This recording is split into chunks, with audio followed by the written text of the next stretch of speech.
बात करेंगे पाकिस्तान के टैलेंट की, एक ऐसे नौजवान की जो कि नौजवानों का जी रोल मॉडल है, जिसके बारे में अल्लामा इकबाल ने कहा था कि मोहब्बत मुझे उन जवानों से है सितारों पे जो डालते हैं कमन। तो ये कहानी है जंग के पसमानदा गांव कुंडल खोखरा के उस बच्चे की जिसके पास स्कूल जाने के लिए जूते तक नहीं थे, मगर ख्वाब बड़े उन्होंने देखे और ख्वाब पूरे भी हुए माशाल्लाह से। एक ऐसा बच्चा जिसकी माँ ने पैसे ना होने पर उसे नंगे पांव स्कूल भेजा, मगर दिल में दुआ और बस्ते में उम्मीद रखती कि ये बच्चा ऐसा नौजवान साबित हुआ जिसने गुर्बत, रुकावटों, मुश्किलात और तकलीफ़ों को अपनी उड़ान का ईंधन बना दिया और फिर तालीम के मैदान में वो रोशन मिसाल कायम की कि दुनिया हैरान रह गई और स्कॉलरशिप पर दुनिया की आला तरीन दर्सगाह ऑक्सफोर्ड यूनिवर्सिटी पहुंच गया। हम बात कर रहे हैं नौजवान मुहक्किक और साइंसदान जाबिर अली की, जो कि आज हमारे साथ मौजूद है। उनके साथ हम डिस्कशन भी करेंगे। जी बिल्कुल। और जाबिर अली जो हैं वो ऑक्सफोर्ड यूनिवर्सिटी की लेबॉर्ट्री में बतौर रिसर्चर और साइंसदान का काम कर रहे हैं। जदीद साइंसी आलात के ज़रिए ख़तरनाक बीमारियों के इलाज और उनके जरासीम पर तहकीक कर रहे हैं जो एंटीबायोटिक्स के असर को ख़त्म कर देते हैं।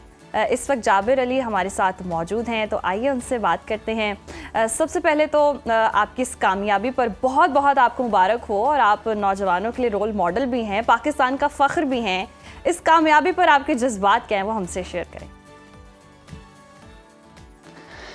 अस्सलाम वालेकुम। हम शुक्रिया सबसे पहले, और अल्हम्दुलिल्लाह मैं बहुत खुश हूँ और खुदावंद के एहसान है।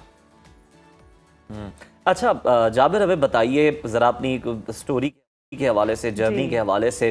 जिस तरह से हमने अपने इब्तदाइये में भी बात की कि जूते तक आपके पास नहीं थे, नंगे पांव स्कूल जाने वाला बच्चा ऑक्सफोर्ड लैब तक पहुंच गया, ये बड़ी बात है, और वो भी स्कॉलरशिप पर।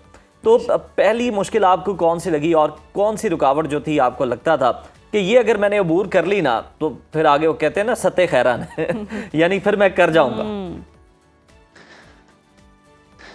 सबसे पहली बात तो यह है कि जिस गांव कुंडल खोखरा से मैं बिलोंग करता हूं, वहां पे मास्टर स्लेव सिस्टम एग्जिस्ट करता था जब हमने स्कूल शुरू किया, मेरी जनरेशन ने स्कूल शुरू किया। तो सबसे बड़ी बात यह थी क्योंकि पेरेंट्स भी प्रेफर करते थे कि बच्चे जो हैं अर्ली अर्निंग्स की तरफ जाएं और वो एजुकेशन की तरफ ना जाएं।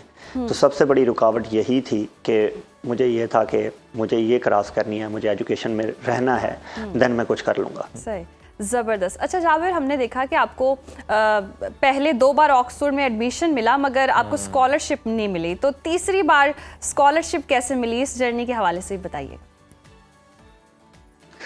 जी, पहला एडमिशन मेरा यूनिवर्सिटी ऑफ ऑक्सफोर्ड में 2022 में हुआ और मेरी फंडिंग रिजेक्ट हो गई उस साल। देन मैंने अगेन यूनिवर्सिटी ऑफ ऑक्सफोर्ड में अप्लाई किया 2023 में, और अगेन मेरा यूनिवर्सिटी ऑफ ऑक्सफोर्ड में एडमिशन हुआ।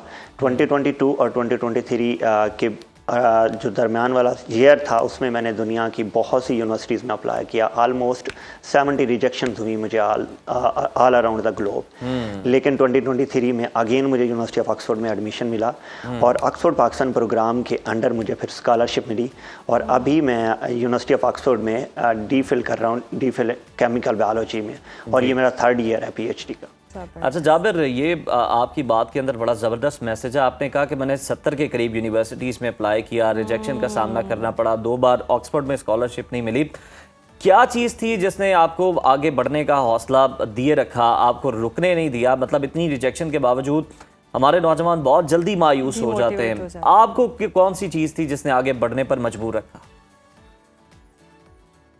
जी, वो सेल्फ बिलीव था, और मुझे हमेशा से ये लगता था कि जो मेरा ब्रेन सोच सकता है ना, जो मैं सोच सकता हूँ वो हो सकता है। ये पॉसिबिलिटी कि अगर ये ना हो सकता तो अल्लाह की ज़ात मेरे माइंड में ये थॉट ही ना डालती। तो दैट इज़ वाई मुझे ये हमेशा से लगता था कि ये हो जाएगा। बड़ी खूबसूरत बात, और ये वाकई बड़ी मोटिवेशनल बात है हर उस नौजवान के लिए जो कोई सोचता है। तो अगर ये सोच आ गई है ना, जाबिर की बात मुख्तसर है लेकिन बड़ी पुरअसर है, बहुत पुरअसर बात है कि अगर आपने सोच लिया ना, तो अल्लाह ने वो सोच डाली इसलिए कि आपके लिए कोई ना कोई रास्ता ज़रूर होगा, उसके लिए एफर्ट करें। और आपने एफर्ट की भी और कामयाबी भी मिली, और दुनिया की सबसे बड़ी दरसगाह ऑक्सफोर्ड यूनिवर्सिटी में आला तरीन स्कॉलरशिप आपको मिली। तो इस जर्नी ने आपकी लाइफ को कैसे बदला? ऑक्सफोर्ड के माहौल में आपको कितने चैलेंजेस का सामना रहा, और फिर वो सारे चैलेंजेस आपने कैसे फेस किए? जी, सबसे पहले तो ये बहुत लाइफ चेंजिंग एक्सपीरियंस था सही। कि एक गांव से पढ़ा हुआ बच्चा जो कि हमेशा गवर्नमेंट स्कूल से पढ़ा और यूनिवर्सिटी भी गवर्नमेंट थी, और देन ऑक्सफोर्ड में जाना, ये एक इटसेल्फ एक बहुत बड़ा ड्रीम था। और जब ये पूरा हुआ तो बहुत कुछ बदला वहाँ जाके, क्योंकि आप एक इलीट यूनिवर्सिटी में चले जाते हैं और दुनिया की सबसे बड़ी दरसगाह में चले जाते हैं, तो आपको बहुत कुछ सीखने को मिलता है। उसमें आप सोशली बहुत कुछ सीखते हैं, कल्चरली बहुत कुछ सीखते हैं, क्योंकि आप बिल्कुल ही डिफरेंट सोसाइटी में जाते हैं। इनिशियली आपको चैलेंजेस होते हैं अडेप्टेबिलिटी के, आप फूड वो आपकी नहीं होती क्योंकि आप गांव से जाते हो, और आपका कल्चर वो नहीं होता, आपके एथिक्स वो नहीं होते, तो एक डिफरेंट लाइफस्टाइल था। इनिशियली लाइक 1-2 महीनों में थोड़ी मुश्किल ज़रूर हुई, लेकिन एट द एंड चलें, बेहतरीन। जाबिर, हमें ये भी बताएं कि अगर हम आपकी रिसर्च की तरफ आएँ तो हम पाकिस्तानियों की बात करें तो हमने तो आज खुद एंटीबायोटिक्स खा के उनका असर जो है वो ख़त्म कर लिया है। आप इस वक्त बीमारी है जरासीम पर तहकीक कर रहे हैं, उसके हवाले से बताइएगा, और आपकी जो रिसर्च है मुस्तकबिल में कितना बड़ा ब्रेक थ्रू साबित हो सकती है, और गालिबन आप भी एंटीबायोटिक्स के हवाले से रिसर्च कर रहे हैं, तो हमें बताइएगा ज़रा। जी बिल्कुल, एंटीबायोटिक रेजिस्टेंस इस वक्त एक बहुत बड़ा ग्लोबल इशू है और WHO की टॉप इश्यूज़ में है। और सबसे बड़ी रीज़न जैसे आपने बोला कि एक्सेसिव एंटीबायोटिक का यूज़ एक बड़ी रीज़न्स में से एक रीज़न है, और दूसरी रीज़न कि जो एंटीबायोटिक यूज़ होता है वो प्रॉपर यूज़ नहीं होता। अच्छा, वो जिस वजह से एंटीबायोटिक रेजिस्टेंस आ रही है। और मेरी रिसर्च में अगर आप आएँ तो हम इंजाइम्स स्टडी करते हैं जो बैक्टीरिया के सर्वाइवल के लिए बहुत इंपॉर्टेंट है, और उन इंजाइम्स को हम नोवल ड्रग टारगेट के तौर पे यूज़ करते हैं। करंटली जो हमारा फोकस है वो नमूनिया के एक बैक्टीरिया पे है जिसको हम सीडोमोनास एरिजिनोसा कहते हैं, और WHO के क्रिटिकल इंपॉर्टेंट जो टॉप प्रायोरिटी बैक्टीरिया हैं डिजीज़ करने वाले, उनमें वो एक है। तो उसमें हम कुछ नॉवल टारगेट्स ढूंढ रहे हैं कि जिनको हम यूज़ करके कुछ नया एंटीबायोटिक्स बना सकें।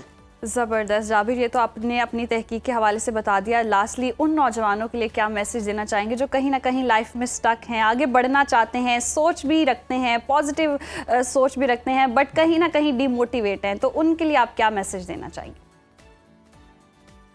जी, सबसे बड़ी बात यही है कि ये जो डर है, आपको जो जब भी आप कोई बड़ा सोचते हैं तो आपको सबसे पहला डर तो ये है कि ये हो नहीं सकता, या मैं इस काबिल नहीं हूँ, या पॉसिबिलिटी नहीं है। तो इससे बाहर निकलना है और अपने कंफर्ट जोन से बाहर निकलना है। अगर कोई थाट आपके माइंड में आ रही है तो वो 100% हो सकती है, बस आप उसके पीछे जाएं और प्रॉपर प्रोसेस से जाएं। बड़ी बेहतरीन बात है जाबिर, और ये सही भी है कि nothing grows in the comfort zone. तो आपको अपना कंफर्ट जोन जो है, ये बबल जो है, ये तोड़ना चाहिए, और आपको ये सोचना चाहिए कि जनाब आप कुछ कर सकते हैं, तो फिर ही आप उस पर अमल भी कर सकते हैं। बहुत शुक्रिया जाबिर।